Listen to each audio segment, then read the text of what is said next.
whose sad event took place early hours of today. Benny Adams reports that his remains have left Abuja to his hometown Yola, where he will be laid to rest at the palace of the Lamido of Adamawa by 4 p.m. Mohamed Sanusi Barkindo was visibly present at the ongoing energy summit in Abuja and later at the State House, where he went to visit President Muhammadu Buhari. The future looks very promising. Then the sudden news of his death, early morning. 10:15 we was together here with other people. I greet him, I go back home, somebody called me. Barkindo died. I was really shocked. Barkindo is leaving us in very bad time because he was a good help for Nigeria at this moment. He was making a lot of projects for it. Whatever one can say has been summarized by President Muhammadu Buhari yesterday, that this is a very, very proud, illustrious son of Nigeria who has done Nigeria, Africa and the world proud. May his soul rest in perfect peace. His remains have been taken to Yola, where he will be laid to rest amid outpour of emotions. Since assumption of office as OPEC Secretary General in August 2016, Barkindo has played a significant role in the formation of historic Declaration of Cooperation, helped the global community in navigating through two major industry downturns of 2015 to 2016 and 2020 to 2021. He was instrumental in the setting up of the Charter of Cooperation and was a consummate diplomat in further advancing dialogue and cooperation with a variety of industry stakeholders in the attainment of energy sufficiency. In Abuja, Benny Adams, NTA News. In the same vein, President Muhammadu Buhari is deeply saddened by the death of Alhaji Mohammed Sanusi Barkindo, the Secretary General of Organization of Petroleum Exporting Countries, OPEC. The President pays tribute to the remarkable gentleman and enormous national asset, who from his youthful days worked meritoriously in the service of the nation in various national and international capacities, and never stopped being a beacon of light to the country he loved until his last breath. The President affirms that Barkindo's undeniable brilliance and legacies as a dedicated public servant will remain a reference point in the oil and gas industry, international development, and the environment sector. The President salutes Barkindo's leadership at OPEC, including during very turbulent times in 2016 and 2020, noting that the Declaration of Cooperation birthed under his watch helped strengthen and consolidate OPEC, non-OPEC cooperation and dialogue. President Buhari conveys his deepest condolences to Barkindo family, colleagues at OPEC, as well as the government and people of Adamawa State, and prays for the repose of the soul of the departed and comfort to all who mourn. Similarly, the International Energy Forum, IEF, Secretary General Joseph McMonigal and IEF staff are saddened by the death of the OPEC Secretary General Mohammed Barkindo, saying he will be remembered as a significant figure in the history of global energy governance and will be sorely missed. The IEF Secretary General and staff extend their condolences to his family, friends, and colleagues. Tributes have been coming in from key players in the oil and gas industry to celebrate the man Mohammed Sanusi Barkindo, an OPEC icon and a friend dear to many. Lydia Sampson reports on the life and achievements of the late OPEC Secretary General. August 2022, Dr. Mohammed Sanusi Barkindo would have finally bowed out as OPEC Secretary General after a meritorious service to join the Atlantic Council as a distinguished fellow in the Global Energy Center after the conclusion of his 6-year term. A diplomat par excellence who was born on 20th of April 1959, Mohammed Sanusi Barkindo has been OPEC Secretary General since 1st August 2016. He previously served as Acting Secretary General in 2006, represented Nigeria on OPEC's Economic Board from 1993 to 2008. He also served as the Group Managing managing director of the then Nigerian National Petroleum Corporation from 2009 to 2010 and had headed Nigeria's technical delegation to UN climate negotiations since 1991. We attended the same university, Ahmadu Bello University, Zaria. Coming from the same faculty, the same department, and we read the same course. He was a very amiable person, very up and doing. He has been doing a lot, a very workaholic person, and as to technocrat when it's come to the oil industry, he is a household name everywhere in the world. When you mention about his name, he's somebody who has everything that is needed in that industry. It's a huge loss indeed. His passionate approach to global energy issues played out even as Barkindo spent his last day on Earth engaging with stakeholders at the Nigerian Oil and Gas Conference. The future for this industry, for oil and gas, remain bright. The data, the statistics, and the science all portrays that point. One, this world will continue to consume oil and gas for the foreseeable future. As at the time of this report, key players in the oil and gas had taken to their Twitter handles to pay tributes to the man, Dr. Mohammed Sanusi Barkindo. Lydia Sampson, NTA News. That is the reality of life. Now let's join Yusuf Jika live in Yola. Yusuf, if you're there, tell us what's going on right now. All right. Thank you. I'm live from Yola, and the situation here in Yola, the sad news of the date of OPEC, struck the Adamawa state and also Yola in particular in shock. Considering the fact that the outgoing Secretary General was there on the headlines of news all over yesterday. It's only this morning that people woke up with the sad news. I was talking with one of his brother Abuja this afternoon. He told me that the deceased has spoken with his mother yesterday, telling her that after meeting with President Muhammadu Buhari yesterday in the evening, will come down to Yola first thing in the morning today. So they only woke up with the sad news that he was normal. And his stops arrived Yola International Airport by 1:40, and he was conveyed straight to his family compound where his mother and relatives paid him the beating a farewell. From there, we are right now in the Lamido's Palace, where the funeral prayer will take place. As I'm talking to you right now, we just finished Asr prayer in Yola, where Imam of Modibo Adama Central Mosque will be presiding the funeral prayer in the person of Grand Kadi Ahmad Boboy. So there are a lot of people from all walks of life converting Yola to sympathize with the situation. And from the federal government side, we have Minister of SCT who is leading the delegation. And also on the part of the Adamawa State government, SSG Bashir Ahmad, he is the team leader. They are all there, fully in attendance, and some past ministers also present is the APC governorship candidate in Adamawa State, that Aishatu Dairo Ahmed Benani was also here. Is also here in attendance.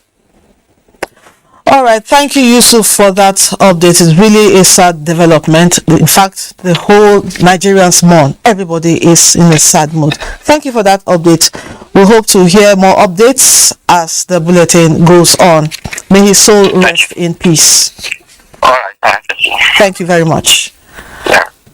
President Muhammadu Buhari will depart Abuja Wednesday, July the 6th to participate in the International Development Association IDA for Africa Summit in Dakar, Senegal, at the high-level event slated for Thursday, July 7th and hosted by President Macky Sall of the Republic of Senegal. President Buhari is expected to join other African leaders in the open dialogue on development challenges and priorities, as well as transformational initiatives that will lead to an outcome document the Dakar Declaration. This commitment is expected to chart the way forward for the transformation of the economies of these nations in partnership with the World Bank and IDA. President Buhari is expected back in the country at the end of the summit on Thursday, the 7th of July. The 7 newly appointed ministers have been sworn in to fill existing vacancies in the Federal Executive Council created by the departure of those who resigned to pursue political aspirations. President Muhammadu Buhari, who performed the ceremony, charged the ministers, both new and old, to totally eschew corruption, warning that if caught, there will be no sacred cows.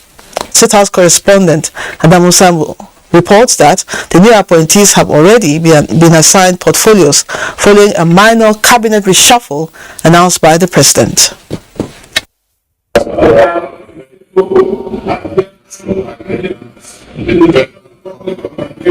Those sworn in to continue the lofty objectives of the Buhari administration include Iko Henry Ikechiku from Abia State, Minister of State, Science and Technology, Okon Umana, Akwa Ibom State, Minister of Niger Delta Affairs, Udum Udi, River State, Minister of State for Environment, and Ademola Adewole Adegoroye, Minister of State for Transportation. Others were Umar Ibrahim Eliakub Kano, Minister of State, Works and Housing, Goodluck Nana Opia, Imo State, Minister of State for Education, and Ekuman Kama, Joseph Nkama, Ebonyi State, Minister of State for Health. Meanwhile, following a minor cabinet reshuffle, Senator Adeleke Mamura becomes the substantive Minister of Science and Technology, Muazu Jaji Sambu, Minister of Transportation, while Sharon Ekiazu and Bumishola Saraki have been redeployed to the Ministries of Niger Delta Affairs as well as Mines and Steel Development, respectively, as Ministers of State. President Muhammadu Buhari, who congratulated the new ministers, tasked them to consider their appointments as a call to duty as well as an obligation to serve the nation diligently. The new ministers, he said, are coming on board with new energies, ideas, experiences, and vigor to join the existing team to not only escalate but accelerate the administration's efforts at securing the nation, diversifying the economy, and fighting corruption. I charge you to work with common objectives of leaving indelible legacies for Nigerians and ending strongly with verifiable accomplishments. You must resist bad counsel, resist temptation, and be circumspect in your utterances and conduct. You must totally eschew corruption and be above board, because if caught, there will be no sacred cows. President Buhari said, although a lot has been achieved by his administration since coming to power, there is still much more to be done for Nigeria, even as the nation prepares for the 2023 elections. I am certain that you all recognize that time is of the essence as you assume office as ministers of the Federal Republic of Nigeria. I expect you to carefully study your sectors, take wise counsel, reach out to key stakeholders, consult and collaborate with all our cabinet colleagues, and focus on driving key programs already initiated by this administration. Above all, be loyal to your president and your country. The Secretary to the Governor of the Federation, Boss Mustafa, will in the coming days communicate to the new ministers their appropriate ministerial mandates so that the business of governance would not experience delays or setbacks. From the State House, Adamu Sambu, NTA News. The People's Democratic Party has embarked on a nationwide permanent voter card sensitization, appealing to Nigerians to get their PVCs to make the desired impact in next year's general elections. Timothy Yusuf witnessed the flag-off of the exercise in Abuja and now reports. College leveraging on the period for continuous voter registration exercise extended by INEC to Nigerians. You may not be wrong. PDP is among those taking advantage of the extension. So it is the time to act now. You have to go out there, get people informed, let them come out and get their PVC. What started as an in-house sensitization at the National Secretariat now taken to the party's legacy house in Abuja, where a national sensitization and roadshow was flagged off. And those who have not registered to take the window now, they are available by INEC to go ahead, come out en masse and register and pick up the permanent voters card. Women constitute a large percentage of the population, over half, and they need this sensitization. We are targeting 10 million youths. Every eligible Nigerian electorate has the constitutional right to decide who governs the country through the use of their votes at the polling units. Everybody should hurry up and get his or her PVC. And without your PVC, you are nothing. Let the message go down to the grassroots, just not the grassroots, to the state. Timothy Yusuf, MT News. Listen on to Nationwide. Let's join Kende in Lagos for more stories from that zone. Hello, Kende.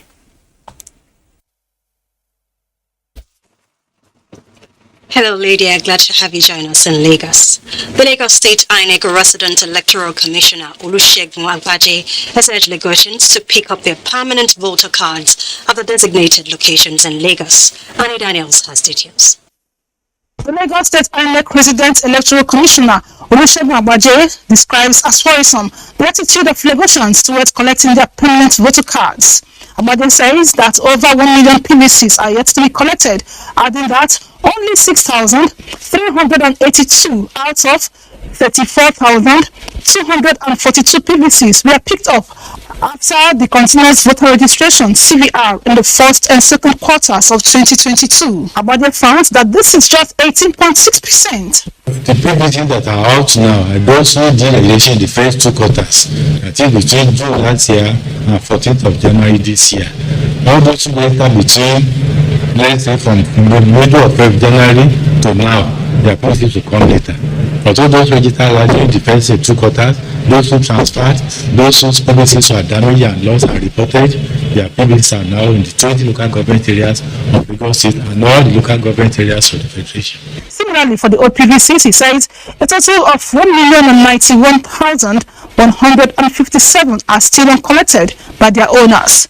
Agbaje reminds Nigerians that they can only exercise their franchise and choose candidates of their choice only in their PVCs. The more reason they should register and pick up their PVCs. In Lagos, Annie Daniels, NTN News. Nigeria is strengthening its bilateral relations with the European Union through the agricultural sector, as the collaboration is birthing a 1.3 billion euros agribusiness platform. Rothario Samuel reports that the platform will create more opportunities for investments. The agricultural sector has continued to yield positive impact as a means of revenue diversification for the country. The sector's input to GDP stands at 22% and has in no small measure contributed to food security in the country. This gathering of industry players from the public and private sector is rubbing minds to harness the full potential of the agricultural sector. The population of Nigeria is growing with 5 million people per year. That's the population of my country. The quantities of food that you will have to produce will have to increase substantially on a daily basis in order to feed the population. And that's where I would focus. There are products that Nigeria exports, sesame seed, ginger, and then it's a matter of assisting those companies in Nigeria who produce that in meeting the EU standards. While reiterating government's commitment to sustaining the development of the agricultural sector, Minister of Agriculture represented noted that the agricultural sector is changing with increased government policies aimed at stimulating private sector investment and boosting local production of key products. We have boundless resources, and we can develop on all of them, and particularly now that we have the opportunity of working with the European Union. Well, the EU collaborations is a very good initiative, which I believe will help Nigerian government in the first place to improve revenue generations. This collaboration will provide ways to support, promote, and increase climate-smart agricultural production, which will address food insecurity, increase agricultural exports, tackle skill gaps as well as job creation. In Lagos, Ruth Ariel Samuel, NTA News. And that's a contribution from Lagos. Do not forget to follow this news broadcast live on our website at nta.nd/live and at all the social media handles displayed on your screen. Abubakar in Maiduguri is standing by to lead us through the next set of reports after this break. Just stay with us.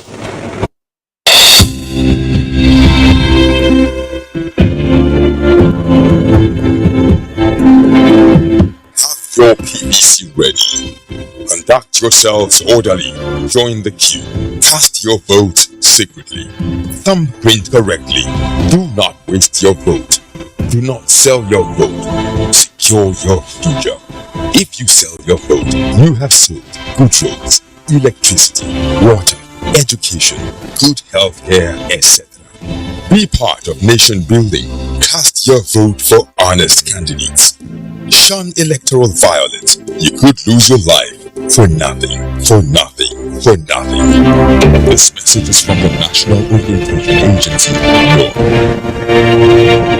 Now, what could make someone set out on a journey and not get to his or her destination? Now, imagine the victim who cannot reach out to these responders, who doesn't even have the phone to reach out. Hello, thank you very much for joining us on platform. I'm Ruth Agwe.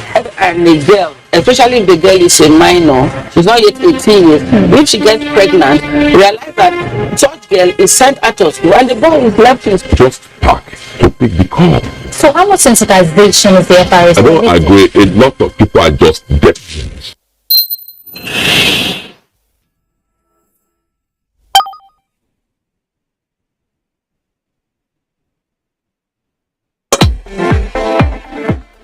From dusk to dawn, 24 hours a day, NTA International is with you in your living room, office, everywhere and anywhere. We provide the company you desire in terms of balanced and up-to-date news, programs and the best of entertainment. Tune in to DSTV channel 251, GoTV channel 91, Preview UK channel 264, or you can download www.visiontv.co.uk, Apple iOS or Android.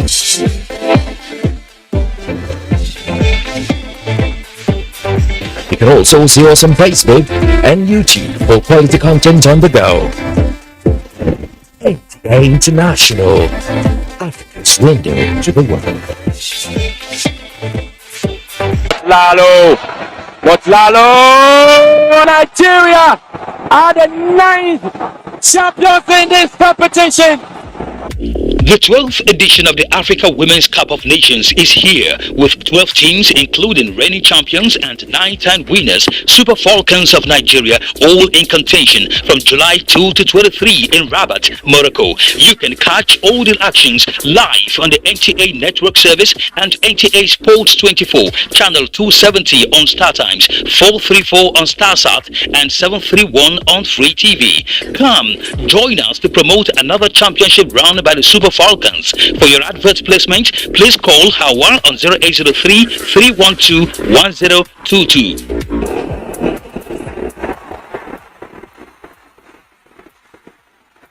Africa Women's Cup of Nations, Rabat 2022.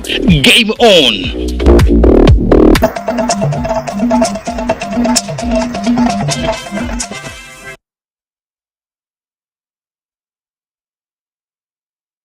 We're glad to have you back on Nationwide on the largest television network in Africa, the NTA. And this is Maiduguri Network Center. Let's move on now.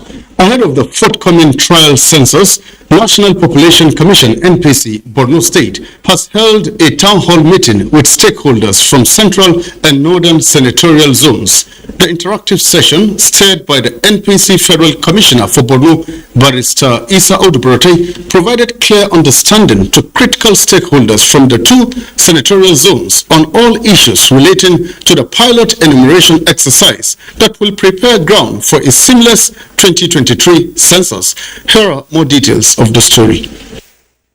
The town hall meeting, which brought together heads of security organizations, traditional leaders and local government chairmen from 9 local governments within northern and central Borno senatorial zones, among other personalities, was specifically designed for participants to make critical submissions on how best to achieve the desired result ahead of the forthcoming trial census towards guaranteeing a prosperous population and housing census in 2023.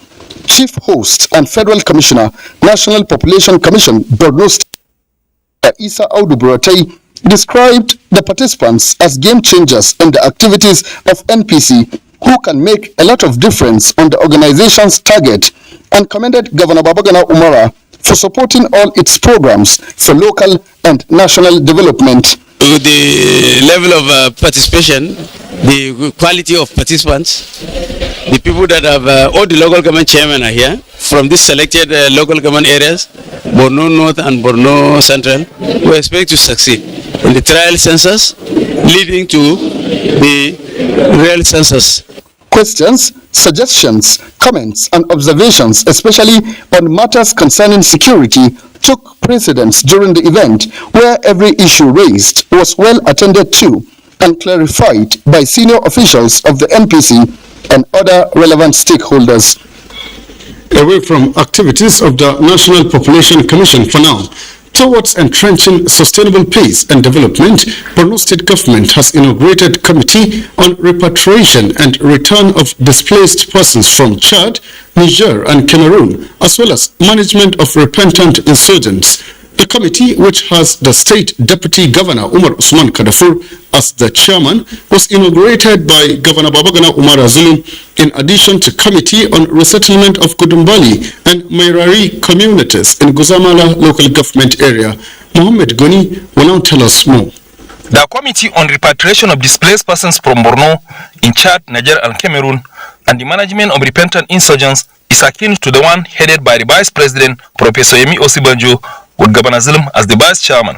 Committee was inaugurated at the state level, comprising all stakeholders, including security formation, for seamless interface with the federal government's committee to ensure success of the tasks ahead.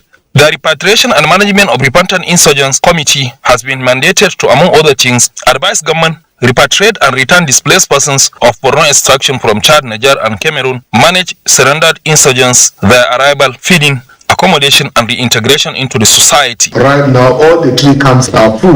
It's a matter of serious concern to all of us. I had a meeting with the theater commander yesterday.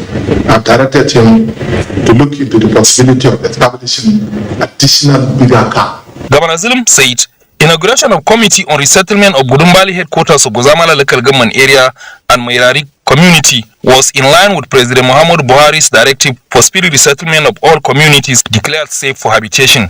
Terms of reference of the committee is to ensure attainment of minimum threshold for resettlement of communities, including basic social amenities such as water supply, healthcare facilities, police station and schools among others, as well as trenches to fortify Mairari community. Chairman of Repatriation and Repentant Insurgents Management Committee, Deputy Governor Umar Usman Kadafur, represented by the Attorney General and Commissioner for Justice, Barrister Kakasho Lawan, and that of Budumbali Mairari Resettlement Committee, Commissioner for Local Government and Emirate Affairs, Gunmai Mele, thanked the Governor for finding them worthy and assured to live up to expectation.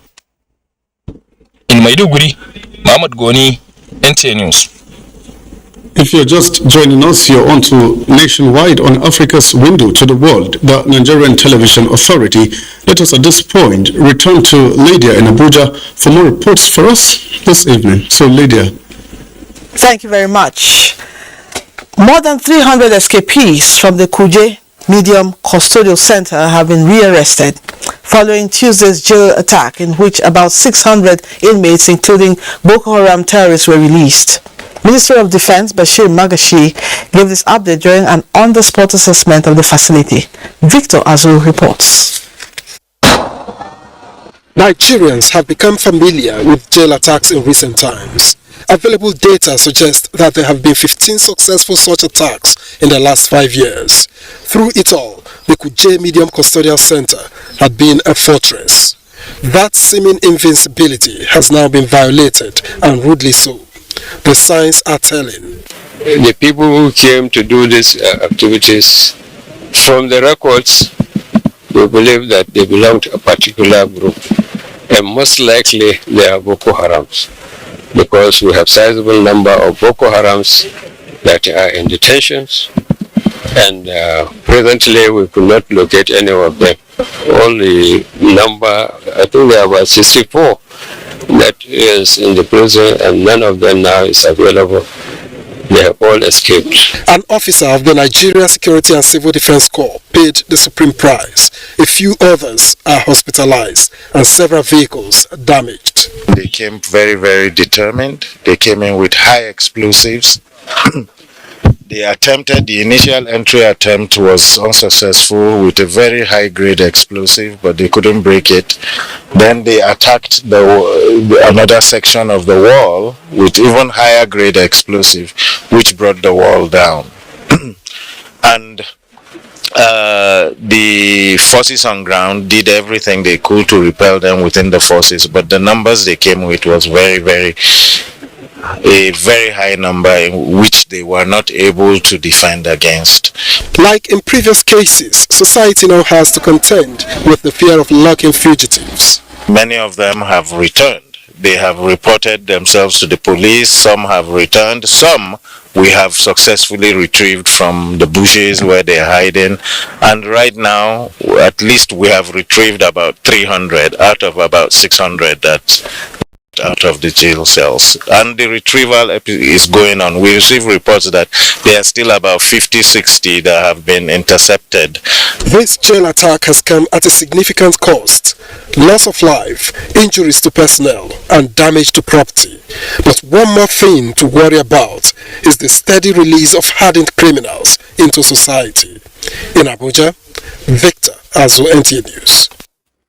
Meanwhile, President Muhammadu Buhari has paid a fact-finding visit to Kuje Correctional Facility following attack by unknown gunmen.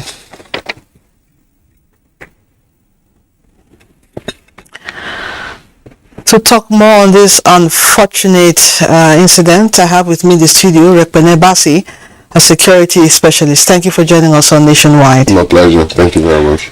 Now, in the light of this jail attack, most people call it a jailbreak, but it's an attack at Kuje Correctional Center. What advice would you give security agencies at this point in time, and in fact, Nigerians? Well, it's very unfortunate that this happened. Kuje Prison, it's a holding place for high-profile criminals, and it's a maximum, prison that it can happen or could have happened as it did. To say the least, is unfortunate, and it's a major and monumental breach in the country's security. And I want to boldly, courageously say it may have been occasioned by some security laxity. Why? It's because terrorists are in the class or category of criminals that may be termed professional criminals. So they may or may not act spontaneously.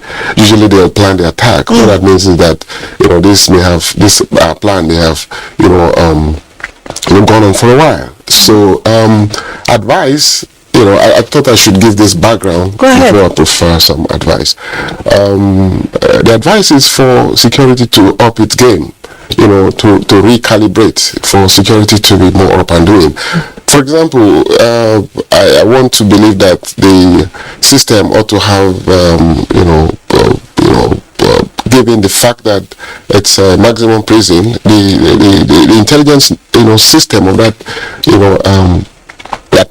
jailhouse ought to be above board at all times, so that this could have happened and they had laid explosives. They may have come in their large numbers, but if intelligence was good, if there was good enough surveillance technology, this may have been forestalled and repelled successfully.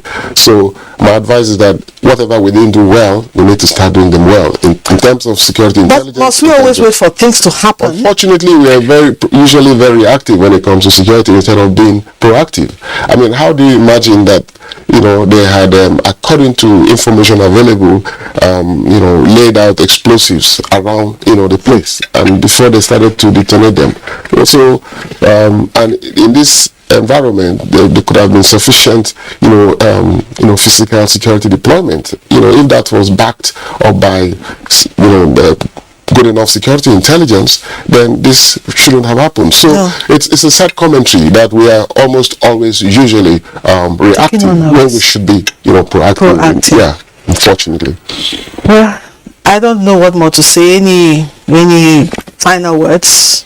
Well, the country is going through a lot of challenges. Yes. From what the Minister of Defense just said, a number of them, may have been taken back in there. But if 300 out of 600 have been taken, then we still have 300 others out there who are very dangerous criminals. And I think for members of the public, be careful how you drive around. Do not give, a right to individuals or persons you do not know, because you want to be kind or benevolent. Okay. So, the need for security consciousness amongst members or generality of the public, must be upped. Thank you very much for coming on Nationwide. We appreciate you. It's my pleasure. Thank you. Been talking with Rep. Nebasi, a security specialist. Moving on. The presidency has described as sad and unwelcome the shooting incident near Dutsama, Katsina State, at a convoy of cars carrying the advanced team of security guards, protocol and media officers ahead of President Muhammadu Buhari's trip to Daura for Salah. The attackers opened fire on the convoy from ambush positions but were repelled by the military, police and DSS personnel accompanying the convoy. 2 persons in the convoy are receiving treatment for the minor injuries they suffered. All the other personnel, staff and vehicles made it safely to Daura. The effective utilization of the secured criminal database of the Interpol is a reliable platform in the fight against transnational crimes. Inspector General of Police Usman Al-Kali Baba is, however, not happy over the underutilization of this platform. This was during an interagency security meeting on Interpol in Abuja. This is a meeting of law enforcement agencies in Nigeria to take full advantage of the opportunities provided by Interpol. It is a follow-up to the meeting held in France, where security agencies were exposed to the emerging tactics deployed by criminals, especially in the cyberspace. Criminals that are bound all over the world, they are being profiled, uploaded into the system. All you need to do is to query. You have difficulty even tracing funds, and that is why we are bringing all the law enforcement agencies together. Transnational and organized crimes impact almost all countries, ranging from terrorism, proliferation of small arms and light weapons, human trafficking and migration. So there is need for all security agencies to work together to defeat such. And IGP Usman Al-Kali Baba in particular about this fight. In furtherance to this, the federal government has approved the establishment of the National Crime Data Fusion Center, which will be hosted by the Nigeria Police with the integration of other relevant law enforcement agencies. This center will have the capacity to collect, analyze, and share criminal data with other security agencies. If we cannot solve the problems of organized crime, then nobody is going to do that. Wisdom dictates that we must necessarily cooperate in order to achieve our mandate, and we must take advantage of available resources and information. Beyond such gatherings, security agencies are expected to explore the I-247 secured criminal database of Interpol in the fight against all forms of crimes. Francis from NTA News. Now time to join Obehi in Benin for the updates from that zone on Nationwide. Obehi, it's over to you. Thank you very much, Lydia, for joining us here in Benin. The two Catholic priests abducted along the Benin-Auchi Expressway last Saturday have regained their freedom. This is sequel to the security meeting held by the acting governor of Edo State, Philip Shaibu. The report. The released priests, Reverend Father Odo Peters of St. Patrick's Catholic Church, Uromi, and Reverend Father Philemon Obo of St. Joseph Retreat Center were received in Government House by the acting governor this Wednesday morning. Meanwhile, the acting governor, Philip Shaibu, had engaged stakeholders in a security meeting to brainstorm and chart the way forward amidst the rising security situation in the state. First, he met with heads of security agencies and religious leaders in the state, and later, it was the turn of heads of local government areas, prominent traditional rulers, vigilante heads from the 18 local government areas, and representatives of Hunters Association, with a view to adopting new level of engagement and stepping up surveillance and collaboration to effectively protect lives and property. The State Commissioner of Police, Abutu Yaro, underscores the essence of the meeting in mitigating the ugly trend if stakeholders play their role. We believe that we have a number of people to make life better for us. And it is important that this institution will be wise and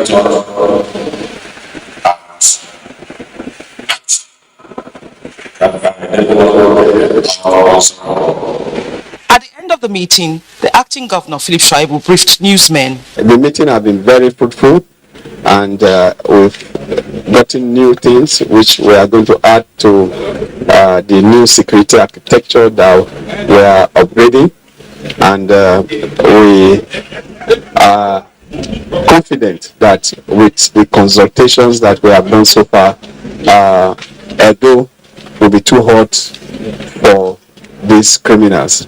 Participants at the meeting are expected to go back to their domains and work according to plan. More Deltans have been taking advantage of the extension of the voter registration exercise to ensure they participate actively in the 2023 general elections. Kelvin Ogbeche, who visited some of the INEC offices in the state, reports that unlike last month, there have been a significant reduction of queues at the registration centers of INEC headquarters, Asaba. The report.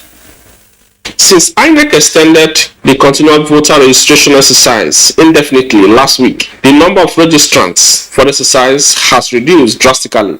Now registration is going on peacefully and orderly. Some of the registrants praised the manner the officers carry out the exercise without delay. The manner at which the officers are attending to our people from Delta State is very, very okay. My advice is let everybody come here and register and collect their PVC, because everything here is moving normal. Apart from fresh registrations, other forms of registrations that are ongoing at the centers include transfer, voter update, and replacement of damaged cards. One of the concerns of INEC is double registration, which is a punishable offense. Apart from first-time registrants, over 50% of those who were coming to be part of the crowding at the registration centers in Delta State appears to be those who have lost their PVC but are unwilling to come up and admit that they have lost their PVC. The result of that is that most of those who registered in that manner eventually end up being screened out. Those of us who say that essential duty make deliberate effort to register, then on the day of election and cast your vote. In this regard, out of the 140,000 registrations made in the first and second quarter of the exercise, only 70,000 were valid after the back-end screening of registration through automated biometrics identification system. In Asaba, Kelvin Ubechi, NTA News. And that is Benin's contribution to Nationwide today. Please remember that you can stay connected to this news broadcast live at nta.ng/live or any of our social media handles displayed on your screen for updates. And we'll take another break. Asmao is standing by in our Sokoto Network Center with more reports. Please that the Buhari-led administration has made remarkable progress, like Lafia Transmission Station nearing completion.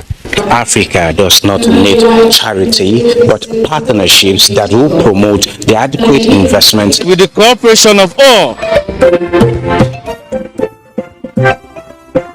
Sharing firsthand the experiences of reporters on the field as they bring to you weekly the beauty of Nigeria's diverse culture and the economic potentials therein. The Correspondence, development through the eye of the grassroots, showing every Monday at 1:30 p.m. on the network service of the NTA, with a repeat broadcast on NTA News 24 and NTA International. Join us. Nigerians, elections are here again. Let us shun violence. Let us play the game according to the rules. Do not be a thug. Say no to violence. Let's rise and defeat violence, crime, and sabotage against the peace of our nation. Nigeria is the only country we have. We must do everything to keep it united. We must avoid any act that promotes hate and disintegration. Say no to separatist movement, terrorism, fake news, hate speech, religious bigotry, and any act that tends to divide us as a nation. Watch out for strange gatherings and suspicious movements. Restrict access to sensitive documents and data, the disclosure of which may damage national security. Educate your staff and family, particularly on measures to safeguard information and report security breaches. Apply relevant legal security guidelines to protect yourself and your neighbors. Due to misinformation and wrong choices, some idle persons resort to vices in their greed to get rich quick. They resort to kidnapping, killings for rituals, and other heinous crimes. Avoid wrong use of the social media. Before you broadcast that false message, think twice. Ask whether it will promote peace or violence. For safety at home, still be security conscious. Educate your household on safety tips. Report all suspicious movements and persons to the security agencies nearest to you. Be a good citizen. Be patriotic. To pass security information, please call 0813-222-2105, 0915-339-1309, 0908-837-3514, or send a mail to dsspr@dss.gov.ng. This message is from the Department of State Services, DSS.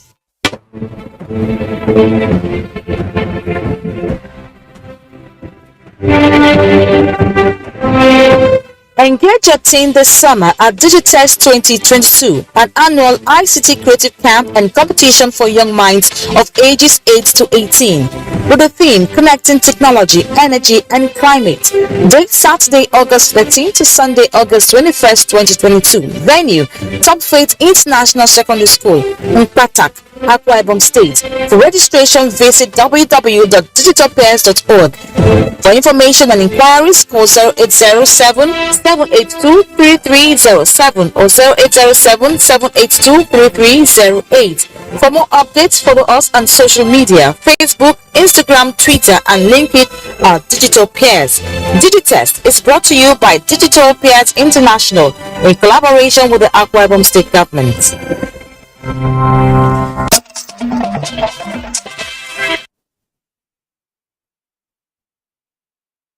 Hello everyone, and thank you for joining us here in Sokoto. The Kebbi State High Court in Birnin Kebbi has sentenced Suleiman Idris to death by hanging, having been found guilty of killing Sadia Idris and her 4-year-old daughter Khadija Alkilu in Birnin Kebbi. Correspondent Usman Abdullahi Shehu reports that the accused was found guilty of 2 charges bordering on culpable homicide. The report. The 25-year-old Suleiman Idris was arraigned before the court in Birnin Kebbi on 2 account charges of culpable homicide. The accused was said to have murdered 25-year-old Sadia Idris and her 4-year-old daughter Khadija Akilu on the 11th of April 2022, an offense punishable by death under Section 191 of Kebbi State Penal Code 2021. During the trial, the prosecution counsel barrister Zainab Muhammad Jabba said the section under which the offense was was committed was non-negotiable and therefore put a strong case for maximum sentence on Suleiman, backing some with strong evidence as contained under the section he was charged. Counsel to the accused barrister Al-Hassan Salihu Muhammad earlier appealed for the court to temper justice with mercy as the accused was remorseful. Justice Ambrose, while delivering judgment, noted that based on the evidence provided by the prosecution and the confessional statement of the accused, the court is left with no option but to sentence him to death. Shortly after the judgment, both counsel spoke to newsmen. Reflecting the matter, it sounds well. The court do what it ought to be done. If there's anything we can attack, maybe we can attack by going to appeal. There was availability and credible witnesses on ground. He made his confession on TV, everybody saw it, and he pleaded guilty in the court. The husband of the deceased, Akilu Aliyu, pleaded to Kebbi State government to hasten assent to the judgment. I feel very happy with the judgment, and I want to plead to Governor Abubakar Atiku Bagudu to please hasten approval to execute the judgment. The judgment is considered to be one of the fastest in homicide trial in the country. In Borno, Kebbi, Usman Abdullah Shehu, NTA News. The Nigerian Security and Civil Defense Corps (NSCDC) has urged the 154 newly recruited officers and men in Sokoto State to be committed to duty and serve their fatherland with dedication. Dalhatu Abdullahi reports that the NSCDC commandant in the state, Muhammad Saleh Dada, gave the charge at the passing out parade held at Immigration Training College here in Sokoto. These are the newly recruited NSCDC personnel numbering 154, comprising of 6 officers and 146 rank and file cadre, including 1 female. They have successfully completed 3-month rigorous training in Sokoto State. Addressing the officers and the men, State Commandant NSCDC Muhammad Saladada said the new corps have been equipped with tactics aimed at helping them tackle the security challenges in the state and the country at large. Saladada enjoined them to be set to make sacrifices in the service to their fatherland. He assured that the new personnel can execute any task assigned to them and warned them to be law-abiding. They are well trained. We hope that they are going to represent the organization in a true light. They are going to bring out the best of the organization. The newly recruited personnel who spoke to NTA News assured of their readiness to serve humanity. I want to provide security to the state, local government, even the country. I'm very happy. I thank God. The event witnessed excellent displays that include parade by the graduating officers and the men. In Sokoto, Dalhat Abdullahi, NTA News. Well, if you missed anything, you can follow this news broadcast on our social media handle, nta.ng/live, and other social media handles displayed on your screen. That's it for us here in Sokoto. Nationwide continues with Lydia in Abuja. Thank you, Nana Aisha. Next is Sports Update. Group C checks center stage on Thursday at the